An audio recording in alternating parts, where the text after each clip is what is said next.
Let's just cut through the noise. What if life isn't against you? What if your biggest struggles weren't punishments, but preparations? What if the pain you've experienced wasn't proof of your failures, inabilities, worth, or how bad you are, but instead the path to your evolution? I know how that might sound when you're in it, when life feels like it's falling apart, or not falling into place, or when things seem to just keep going wrong. But stay with me, because there's a truth that I've come to learn, not just from books or teachings, but from lived experience. Life is here to help you. That's right, not to punish you, not to test you, but to guide you. Your job isn't to avoid the struggle, it's to find the gifts inside of it and to use it to rise. Hey, I'm Mike Oglesbee, and today I want to share something that changed everything for me. Because once I started to see that every event, every breakdown, every painful moment was actually here to teach me something, now my pain and suffering, it didn't just disappear, but it transformed me. It refined who I am as a person. It became fuel. It became wisdom. It became power. And this isn't spiritual bypassing. This isn't pretending things don't hurt or faking it. No, this is about stepping into the role of being the creator and no longer the victim. It's about using life, all of it, to become who you were always meant to be.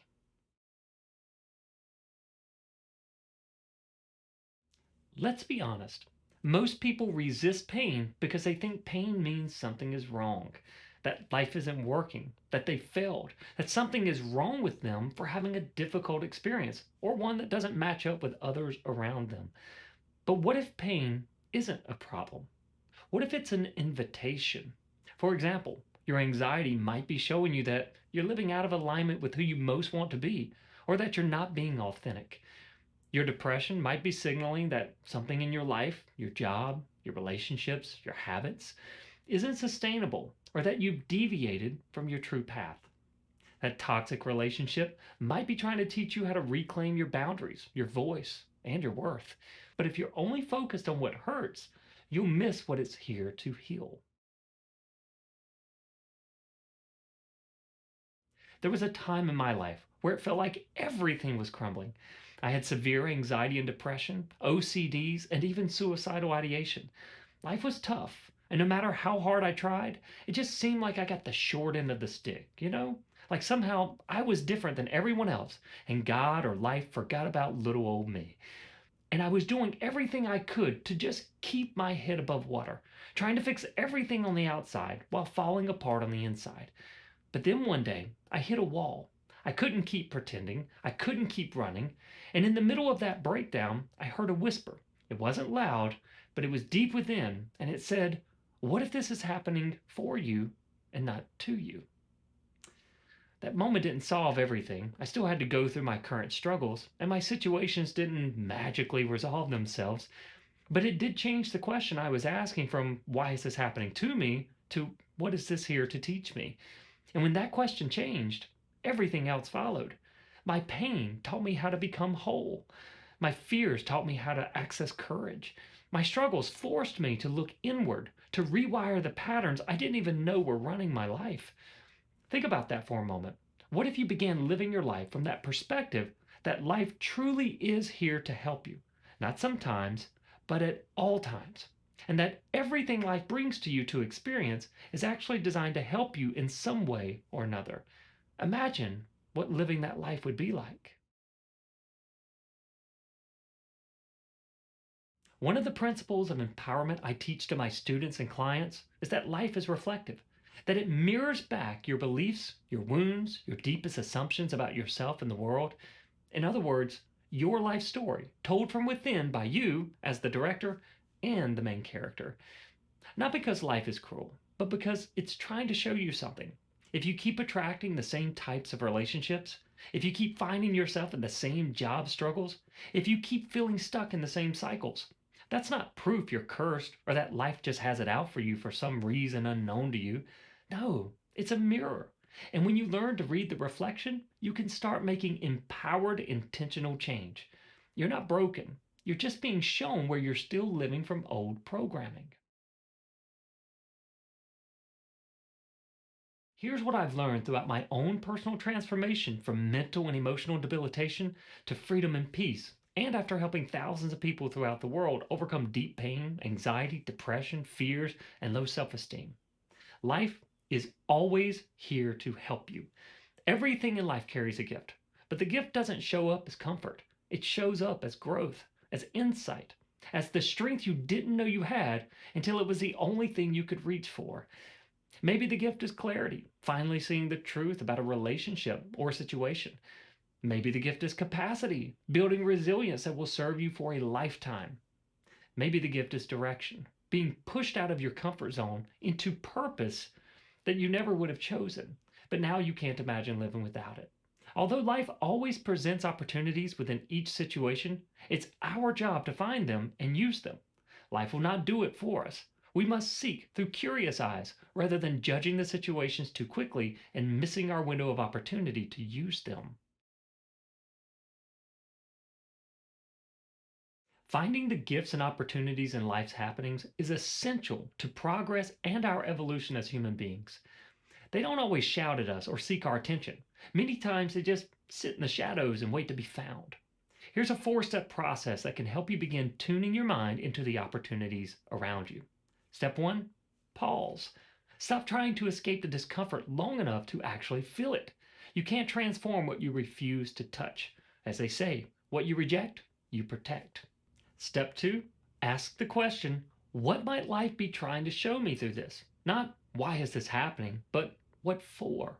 Take a few moments and write out what opportunities you can find that could possibly come from your situation.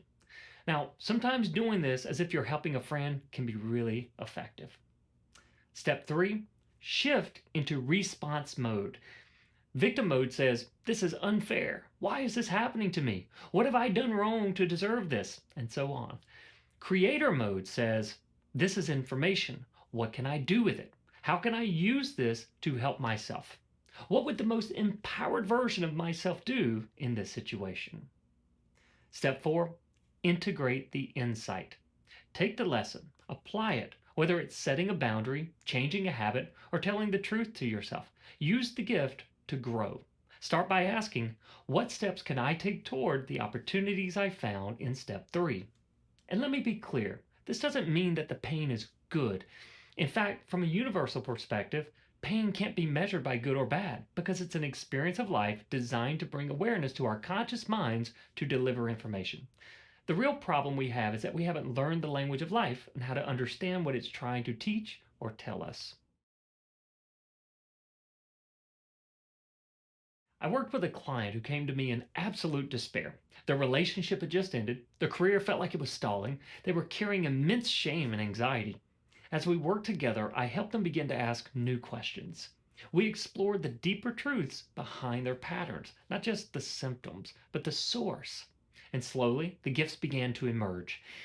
They realized they'd spent their whole life people pleasing to avoid conflict, which ultimately caused them much struggle. They discovered that their career path wasn't a reflection of passion, it was a reflection of family expectations. They didn't want to let others down by veering off the course of the family legacy. And most importantly, they started to hear their own voice again. Not the voice of fear, not the voice of approval, the voice of truth. That shift, it changed everything. They launched a new business, rebuilt their confidence, found deep peace, and not because the pain vanished, but because they used it. When you stop asking, why is this happening to me, and start asking, what is this here to give me, you no longer feel at war with life. You start to move with trust, not just control. You become more resilient, more intentional, more awake. You stop identifying as broken and start living as the powerful creator you were designed to be. This is how you collapse fear. This is how you reclaim your energy. This is how you walk the path of truth every day. So here's what I want to leave you with. What if the thing you're fighting right now is actually the very thing that will set you free? What if it's not here to break you, but to build you? What if the struggle is sacred? What if the pain is just your soul's way of waking you up to something more? This isn't about romanticizing suffering. It's about realizing your power in the midst of it, because life is here to help you, and your job is to let it. If this message landed for you, drop a comment and share what gift your life has been trying to show you. And if you're walking through something hard right now, know this: you're not alone. You're not broken. And your breakthrough is closer than it feels. You're not a victim of life. You are the creator. You are the alchemist. You are the one who can turn even pain into purpose. I'm Mike Oglesbee, and I'm here to remind you life isn't working against you, it's working for you. Let's go.